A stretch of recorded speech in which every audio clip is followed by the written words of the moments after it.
大家好，欢迎来到 Ravi 的美食厨房。今天和大家分享一道非常符合亚洲人口味的日式蒜香鲜虾意面的做法。准备8只虾，洗净沥干水分之后，用纸巾擦干一些。在上面撒上1/4小勺的盐，1/4小勺的黑胡椒粉。准备4瓣大蒜，切成蒜末。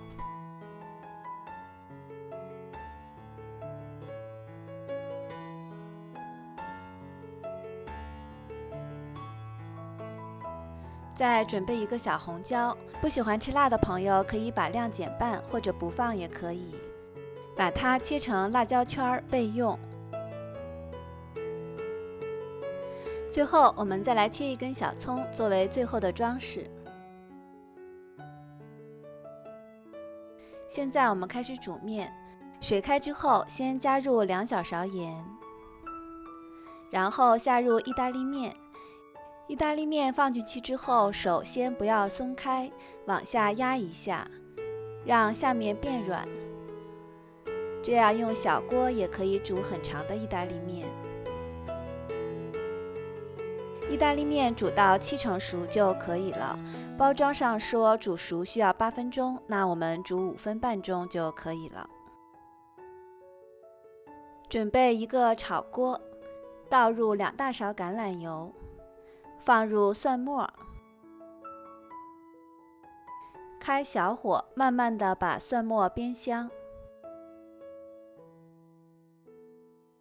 闻到香味之后，就可以放入红辣椒了。继续用小火煸炒一会儿，炒1到2分钟。辣椒也炒出香味之后，我们来开始煎虾仁。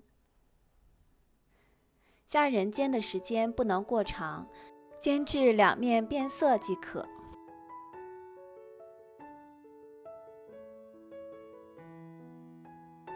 煎好之后，先把虾仁盛出。在锅中加入1/3杯煮面的水，再把我们煮到70%熟的意大利面也放进来，翻炒一会儿。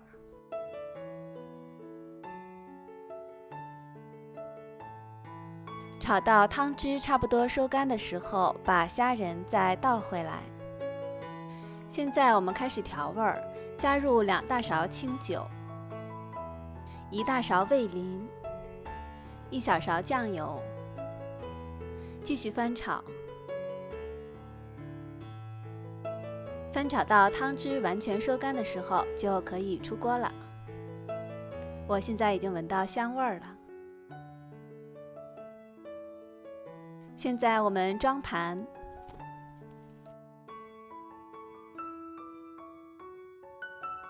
把虾仁稍微整理一下，让它们排得整齐一些，这样比较漂亮。